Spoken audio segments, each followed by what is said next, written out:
I'm Alexander Hefner, your host on The Open Mind. My guest today is leading a new investigative effort, exploring technology and algorithms. Julia Angwin, most recently, was senior investigative reporter at ProPublica. From 2000 to 2013, she was reporter at the Wall Street Journal, where she led a privacy unit that was finalist for a Pulitzer Prize in explanatory reporting in 2011.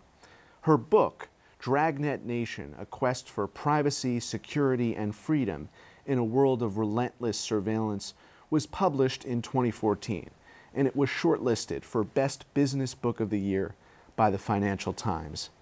Announcing her new, as yet unnamed venture, Julia said she wanted to see if she could scale up her style of tech-driven investigations by building a newsroom around them. That includes covering the big platform companies, but also the tech that's used in other aspects of life through the lens of these investigations. At ProPublica, Julia explored racial bias in software used in criminal justice and the algorithms that generate unjustifiably higher car insurance prices in minority neighborhoods. She also plans to build tools similar to the Facebook political ad collector that she built at ProPublica to allow the public to understand these critical technological issues. Welcome, Julia. Congratulations on your terrific ProPublica reporting and this new venture. Thanks. It's so great to be here. Your reporting at ProPublica really clearly discovered this. Tell us how that came about, how you were able to identify those algorithms that were feeding into a cycle of bigotry. Yeah, honestly, like a lot of investigations, it was something we kind of stumbled on.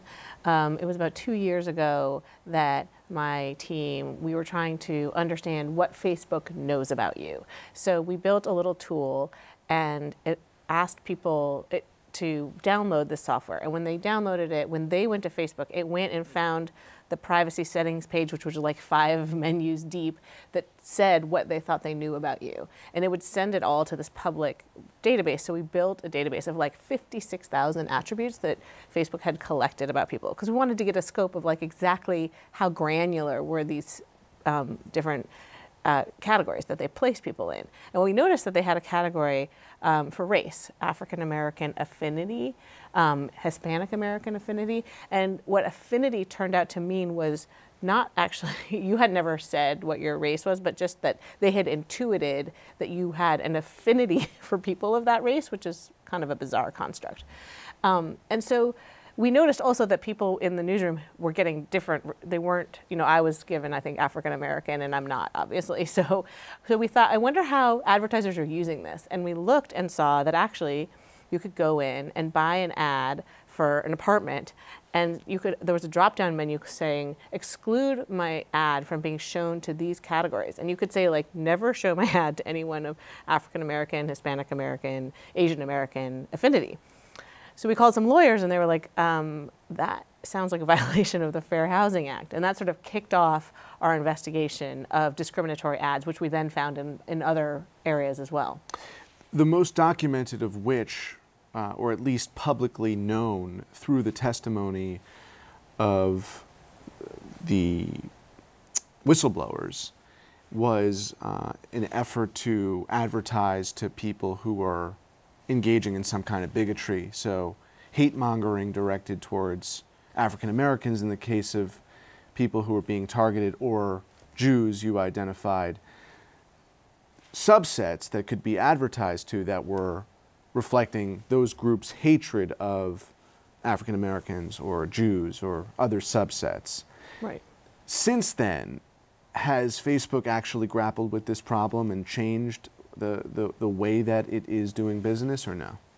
Yeah, Facebook has made some changes. I think it remains to be seen if they are enough. But so with the ability to drop down and exclude your ads by race, they've gotten rid of that drop down menu. So you can't do that, exclude by race anymore. You can still exclude, however, by things like zip code, which often can be a proxy for like a minority neighborhood. So it's not clear if that fully solves it, but it's something. Separately, the thing we found where they had this ad category, you could target Jew haters, for instance, or people who wanted to burn Jews, right? And what that turned out to be was people had described themselves as that in their own like field of description about themselves, and Facebook just automatically turned all of those fields into advertising categories. So after it showed that that was a category, they turned off that ability and said, we're not going to let people just we're not going to create ad categories out of every single word that people put in their Facebook profile about themselves. And so that might solve that, but there are obviously all sorts of ways to target by hate on Facebook still, because, for instance, let's say you wanted to target, you can still buy an ad, to the Nazi party, right? Because Nazis are a legitimate political party, unfortunately, in some places. Why do you think, though, we still haven't seen a lawsuit outside of Cambridge Analytica that is forcing Facebook, in effect, to face the music of all of the harm done when those groups were allowed to advertise? It occurs to me that the Cambridge Analytica piece is a relatively small piece of the Facebook surveillance story, and the idea that harm was done to the public, and there haven't really been any class action lawsuits or examples of collective groups asserting that they were harmed. Mm-hmm. Right. Well, the problem is you can never tell if you were harmed on Facebook. So, for instance, the harm of the discriminatory housing ads would be that you didn't see an ad, right? Like the harm would be all sorts of people of different races were not shown housing ads. And so it's very hard for them to prove they didn't see something. And so there are a couple of cases actually pending right now. So there's a fair housing group that just brought a case across several states that alleges that they had bought ads that were approved by Facebook that discriminated by race, and so they have a case pending. There's a case pending based on our work actually about age discrimination, because Facebook also would let employers target their job ads only by certain age ranges, which may actually violate the Age Discrimination Act. So there are a couple cases pending, but they're all kind of in early stages. So I don't know if we know yet what is going to happen with the result of those. How do you see this intersecting with the free speech movement or the cause of free speech? Yeah, I mean, there's a confusing situation, right? Because people think of free speech, and it's certainly a value we have in America, but it doesn't actually apply, right, to commercial platforms. And so Facebook has the right legally, of course, to set any rules it wants within its walled garden, and they do. And they have their own rules about what speech they allow. So they have secret, hate speech rules, actually, which I think they just published last week. But we obtained their secret files, published them last summer, and showed what the rules were, because people didn't know what were the rules. Why did they delete one post but not another? And so they actually are kind of like a government in their own way, in the sense that they set the rules for speech globally, like in every country, and countries go to Facebook to lobby to get well, we don't want this kind of speech in our country, it's illegal, right? And so we're in a very weird position where Facebook is like a government in the sense that it has this ability to regulate speech, and yet we don't, as citizens, have any sort of mechanism to hold them in check, right? The way that at least we can vote out a government and get a new one if we don't like how they're dealing with free speech. When he testified, Mark Zuckerberg was asked repeatedly, what is free speech to you? Mm-hmm. And there were a number of conservative senators who seemed to think that free speech gives a license to, and I shouldn't say conservative, Republican senators who were sort of suggesting that free speech gives a license to racism. It's the whole question of mm-hmm. the marketplace of ideas. And when bigotry is being monetized, then it makes it a more competitive force in the marketplace of ideas. How did you view the Senate's response to Zuckerberg's testimony and Zuckerberg's own defense of that Facebook standard of free speech? Well, it's interesting because I think that Facebook actually does try to limit bigotry, right? I think most people would say it's moderately successful at best, but they do try. And but the thing that is really the main legal challenge there is that Congress gave all the tech companies a blanket immunity from liability for speech on their platforms back in the 1996 Telecom Act. And so essentially, even if something on Facebook violates an actual law, right? There's a legal question about whether they actually are liable for that because they got this special immunity. And so everything that they do to monitor speech or to monitor bad practices is actually kind of just at their discretion because they're not really going to be held accountable for it under this standard of immunity that they have. And Congress, I think, is right now considering whittling away or maybe taking away that immunity. They've already taken a little piece of it away. So they've passed a law that I think has not been signed yet by the president, but basically says that for sex trafficking, that particular category of things, they are not immune from liability, which they previously were. They could say, look, I didn't know what was happening on my site, whatever, right? And now they're not going to be able to do that. And that might happen for more sectors of bad behavior. And this perfectly explains why Richard Burr could convene that hearing, that first hearing on social media influence on the election, and basically get these social media executive lawyers, the councils, to admit that they were violating FEC laws from the outset in terms of selling ad space and receiving a whole lot of revenue from entities that they didn't know, that could have been agents of foreign governments, intelligence services, extremist organizations. But it was always notable to me that in that hearing, the very first exchange was them basically admitting, confessing that they did break the law, but liability has shielded them in a lot of respects, I guess. The thing I wanted you to reflect on is there's a kind of conventional attitude as it pertains to Facebook versus Twitter, that Facebook is financially robust enough to actually engage in that audit of its own governance and to increase the standards of discourse. Whereas Twitter, on the other hand, which has struggled over time to have that same profitability, has gotten nowhere near the level of control to ensure the integrity of information and to ensure the end of harassment. And you noted in a recent tweet that hate baiting is the new clickbait. Hate bait is the new clickbait. So I just had hoped you could maybe position us to contrast the Facebook and Twitter situation. Sure. Yeah, I mean, I do think, like, if you think about my tweet on hate bait versus clickbait, in some ways, all of these platforms are designed around engagement. The more that you stay on it and interact, the more ads you're going to see, right? And that's essentially their business model. And so what you have is sort of the escalation of outrage, because it turns out that outrage is a really great way to get you to stay. And so I think most people who use these platforms... Feel free to take this. Excuse me. Should I start again? Yeah. Sure. Okay.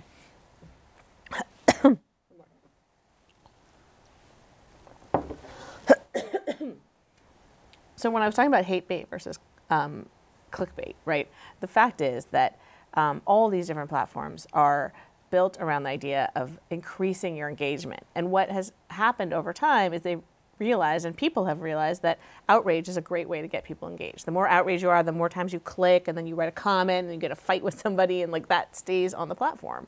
And so then you're on there longer, you see more ads. And so unfortunately, outrage is like a really great business model for both of these companies, for Facebook and Twitter.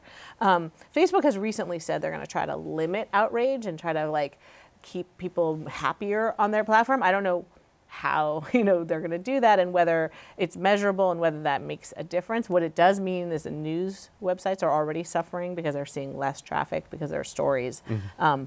Unfortunately, the definition of news is usually that it's something bad, right? So they aren't getting as high up in there.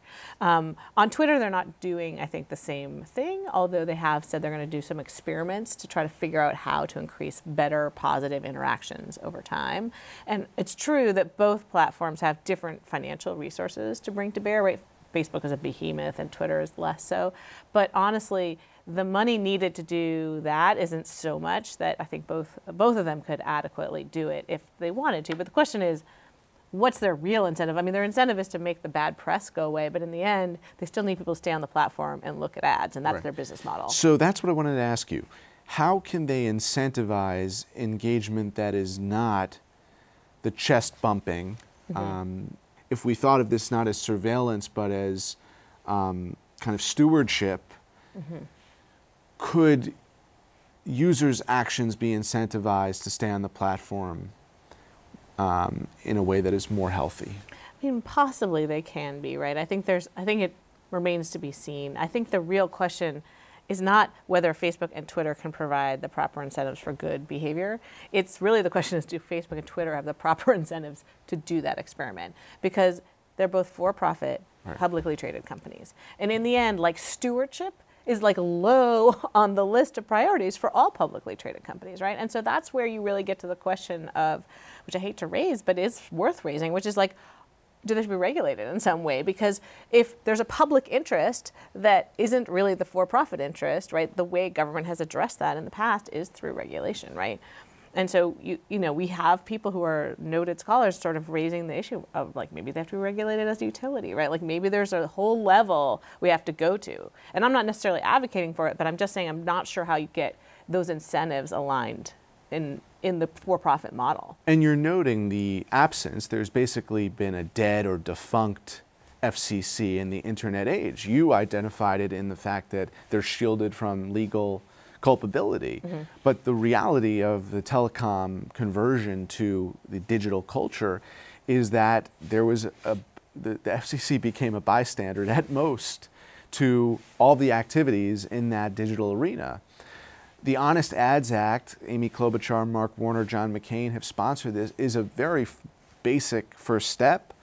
You know, there have been people in the chattering class who've talked about for years the fact that Bloomberg or a verified and reputable news company needed to buy Twitter because it was refusing to convert into a kind of sensible, cooperative. We've been having this conversation on the air for 4 years. And I remember when Sue Gardner was here with us explaining why they went in the direction of for-profit instead of non-for-profit. So I just, as you continue to investigate these issues, what kind of regulation could work? Right, it's a really good question. I did write a story recently for my last article at ProPublica for The Atlantic about 4 small things that could be used to sort of patch some of the holes, regulatory holes around Facebook. And the one about election ads is one I think that's really worth thinking about. So this woman, Ann Ravel, who's a former commissioner of the Federal Election Commission, has suggested that the tech company should have some sort of know your customer laws where essentially for political advertising they need to know who's buying them, right? I mean, that was the problem with the Russian ads, is they were like, who knows who these people are, right? It's fine.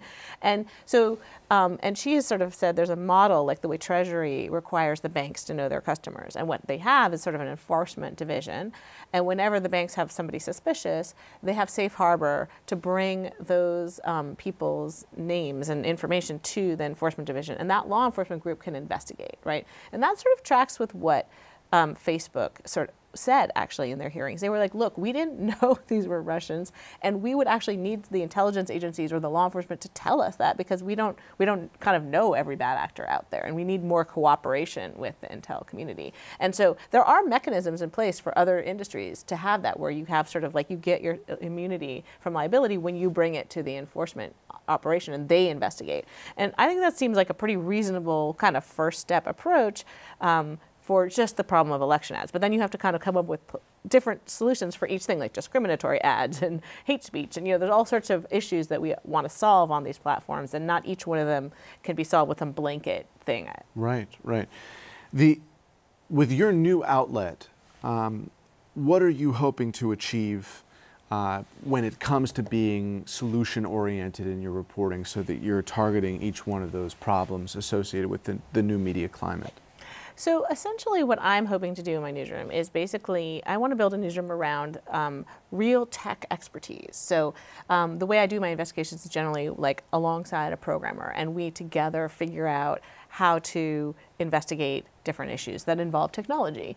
And having technology experts involved in the investigations leads to better outcomes. And what I have found is that it also leads to what I call like a better diagnosis of the problem. So lots of people are writing articles like Facebook is too big, or it's sort of creepy, or it's too whatever. We're writing like, hey, they have a drop-down menu for racism. How about they get rid of the drop-down menu? And so it's just much more easy to fix. And eventually Facebook was like, yes, I think we will get rid of the drop-down menu, and now you can't do that. And so by diagnosing the problem specifically enough, then it makes it solvable. So that's what I think a journalist's contribution, from my point of view, is to diagnose the problems correctly and in the most concrete and data-rich way possible. That's really helpful, Julia.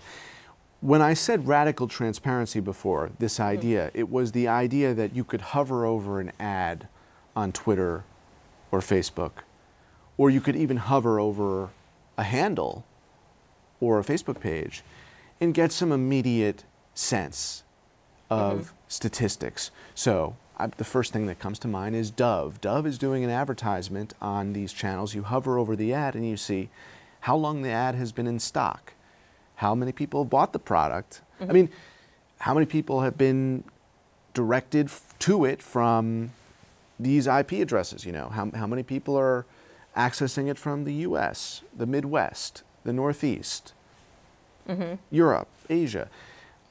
This kind of view that is open book, would that be a way to experiment with radical transparency?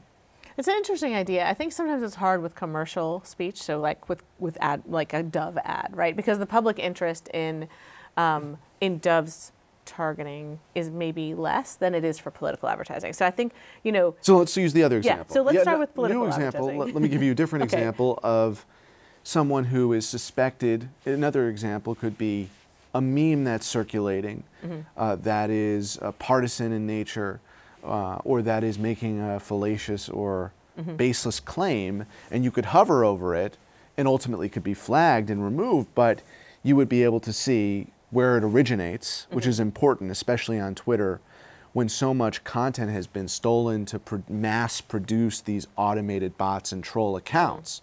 So that's another example where you could see beyond what Amy Klobuchar has advocated, which is in the first 5 seconds of that online ad is going to be held to the same standard of an ad on television, paid for by X organization. I mean, a step further than just knowing who might have bought the ad within the embedded video. So what you're describing is probably exactly the kind of tools I'm hoping to build in this new newsroom. So one of the things I really believe is that journalism doesn't always have to be words. Like, journalism is about educating people. And so one way you could educate people is by building a tool, right, that teaches them something about what they're looking at, about the memes or the Twitter account or whatever. And so I can't promise you which of these things and how easy it would be to do, but that's the kind of thing we want to build, is sort of maybe we're going to have a thing which, like, you go and look at comments. You know how, like, these days it feels like everything on Amazon has 100 million good reviews. Obviously, some of them must be fake. All of them is unclear, right? We'd like to do some analysis and give you kind of a rating. Like, well, what's the likelihood of this being truthful, right? And so I think there's a lot more room to be done from journalism to try to bring some accountability to these online platforms, but not always in the form of a story, but sometimes in the form of tools.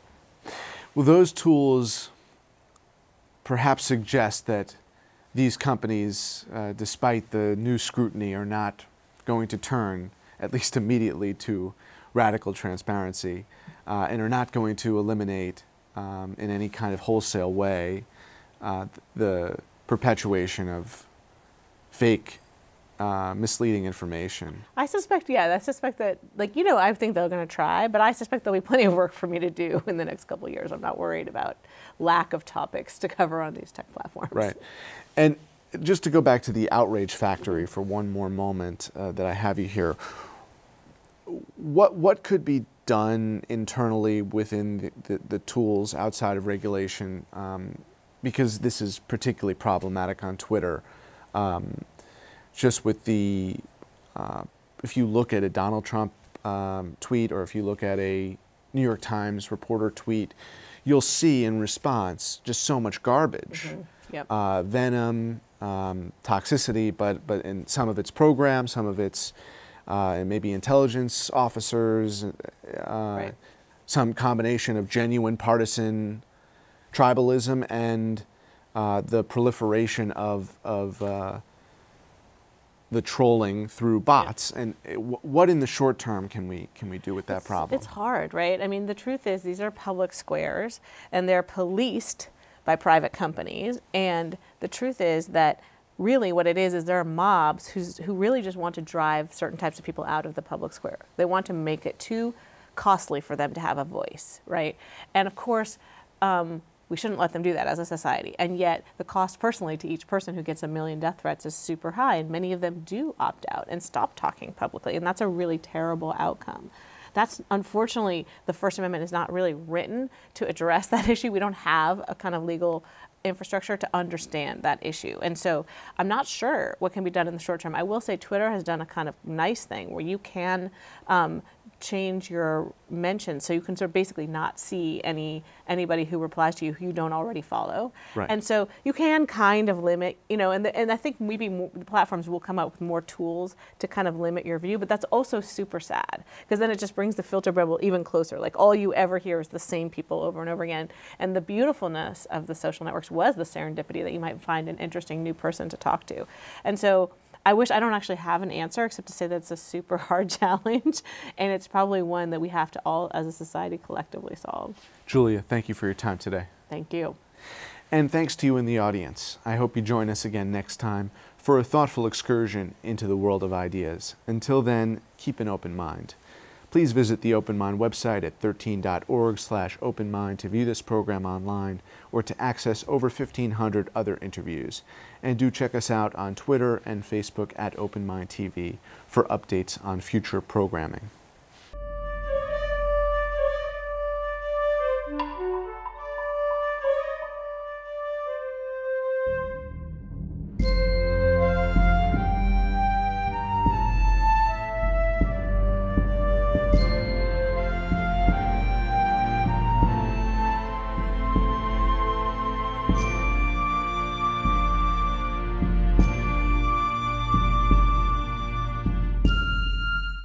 Continuing production of The Open Mind has been made possible by grants from Ann Olnick, Joan Gans Cooney, the Engelson Family Foundation, Alfred P. Sloan Foundation, the John S. and James L. Knight Foundation, Joanne and Kenneth Wellner Foundation, and to the corporate community Mutual of America.